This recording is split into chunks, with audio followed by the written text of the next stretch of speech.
Hi, I'm just making a video, my thoughts and reflections right now. I haven't kind of rehearsed it. This is spontaneous.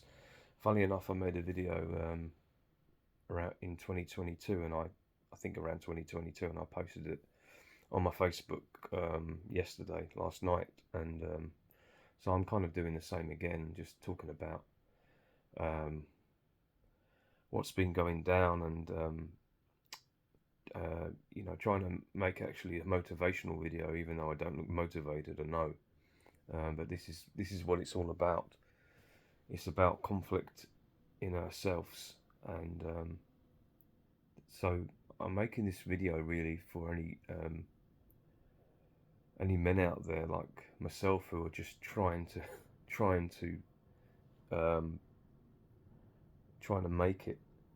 I say trying to be a man, and what I mean by that is it's not a given. You're not a man. Like you don't wake up and you don't kind of hit puberty and then you're a man. I don't believe that anymore. It's something spiritual that we have to work on. It's something that we have to choose. Is what I'm trying to say. This is dawning on me more and more, and I think it's important that I accept this dawning, this kind of call it luciferic kind of clarity that you have to choose to be a man. It's not a given.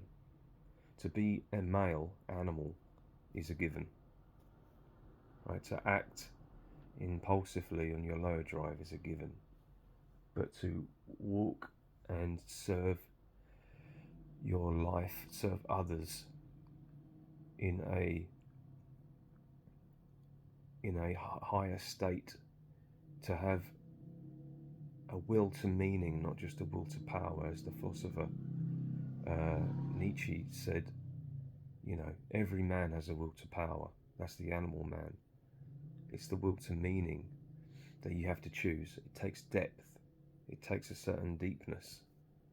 It takes self-reflection, and self-reflection takes accountability to the evil inside of you, to your shadow. And there was a chap I was listening to, I can't remember his name, it doesn't matter. And he said, I know I'm evil. I know I'm evil. I just trying to be good. And I think maybe that is the best stance and angle to approach life from as a man. To know that you are inherently evil. Evil is your first base, perhaps. Evil is the easiest thing to do. It comes as a survival instinct, perhaps. But being good is something of a higher self that you have to work on. And you have to choose. Do I want to be good? Or do I want to continue being an evil man? Do I want to live like the animal man? Or do I want to try and be good?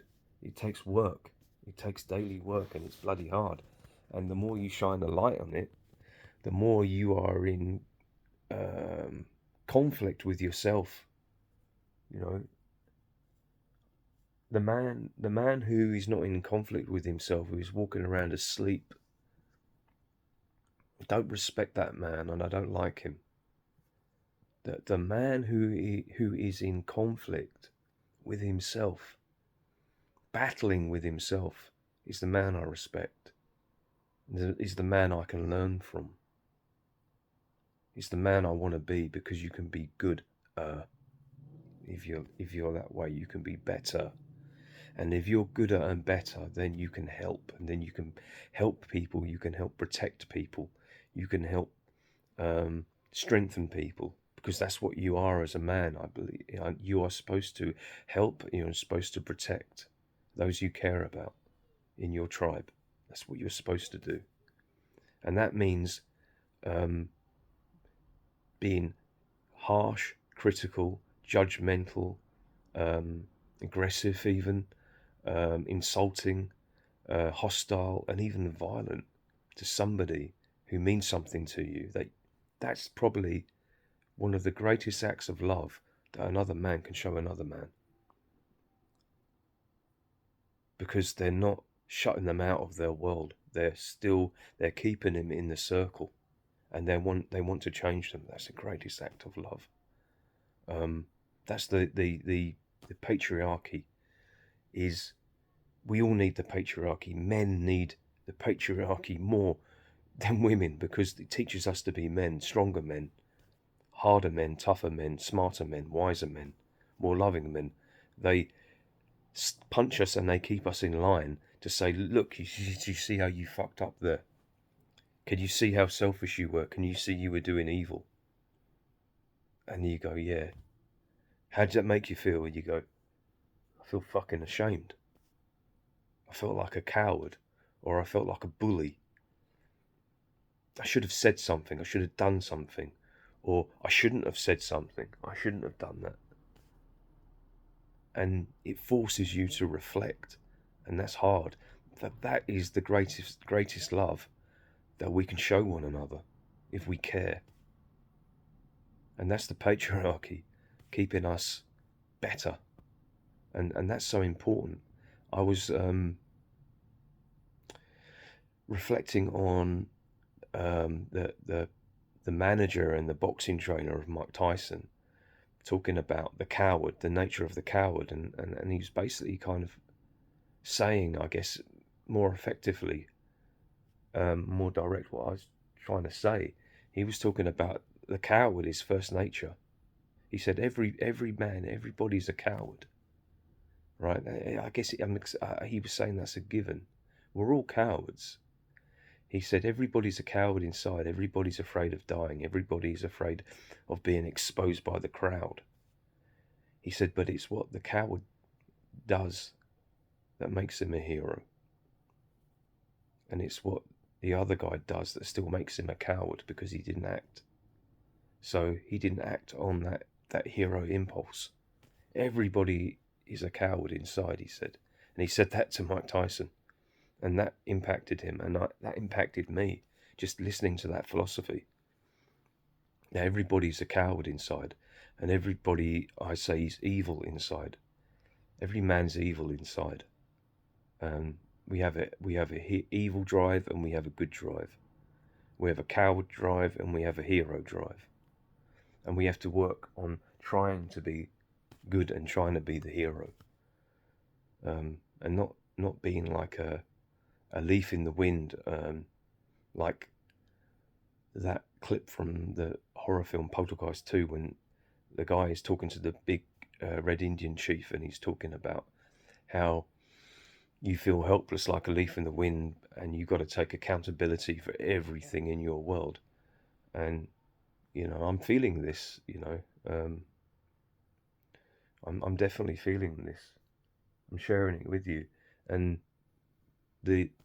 on a collective scale, the COVID lockdown was a big thing because it was shining a light on our cowardly impulses to fall into line, because we're not going to get judged or hit. That's a very feminine thing. Call me sexist here, but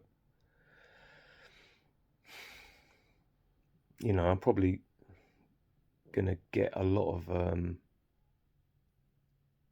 of challenges with this, but women don't need to be accountable, and they don't need to lead as much as men. We are accountable. What a woman says and does is just what a woman's going to say and do. We have let down women in this society by giving them freedom too much, by giving them free will and not locking them in the patriarchal system to say, I'm going to protect you from yourself. And remember what I said, we do that to each other as men as well. We protect each other from ourselves.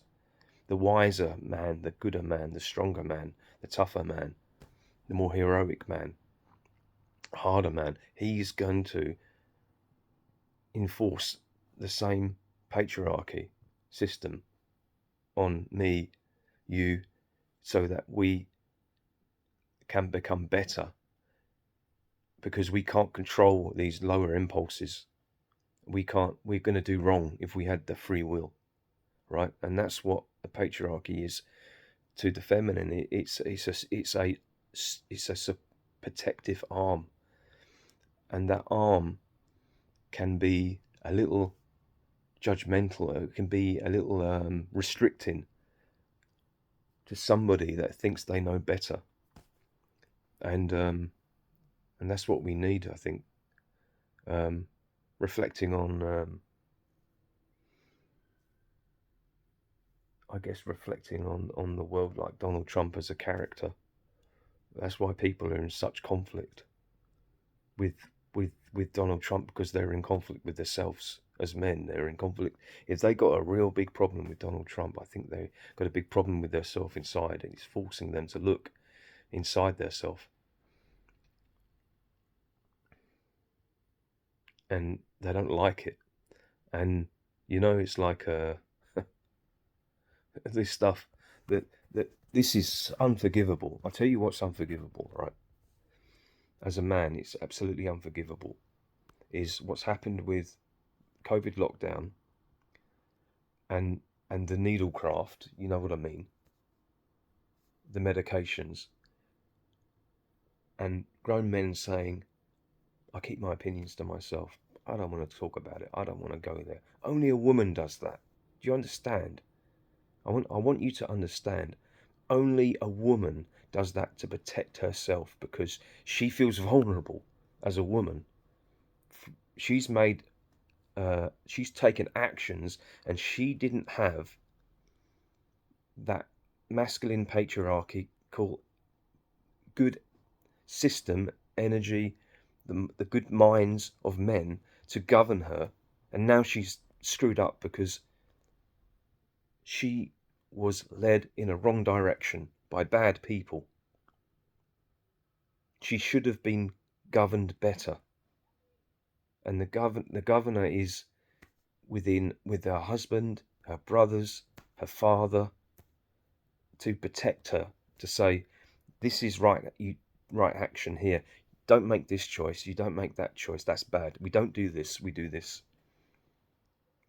And therefore, you're going to be okay. Kids are going to be okay. I'm protecting you because I love you. That's what men do. And when they screw it up, and they make a mistake, they say, I messed up, and if you want to leave me, you can. I have to make amends. I have to be honest. I can't live a lie. So I'm going to talk about it, and I'm going to try and make right. And you can see that with some of the channels of some of these doctors that realize that they screwed up, and now they're trying to make right. The scientists that were silent weren't silent. They kept talking. This is what it's about. Because keeping your opinions to yourself, and not wanting to go there, and kind of wanting to forget, is unforgivable. You're not a man if you do that. You're not a man. You're nothing, and you deserve no respect. Or if you should be honoured if somebody wanted to grab you and shake you, and hit you and intimidate you, to say, what the fuck are you talking about?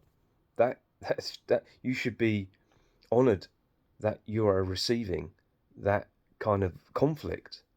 But moving on, and I don't want to talk about this, and blocking somebody just because you felt uncomfortable about the vaccinations that you've had. Um, having a what was it? Having a no-no square, like a verbal, like a no-no. Oh, I don't talk about this. Stop. This is my no-no square. I don't talk about this. That belongs to the world of women. Sorry to say. So anyway, that's my what was it? My 20-minute rant. I think I'll post it. Kind of is a little bit kind of all over the place, I know. Anyway, yeah, if I post it, I hope it helps you. And yeah, take care of yourself. Cheers.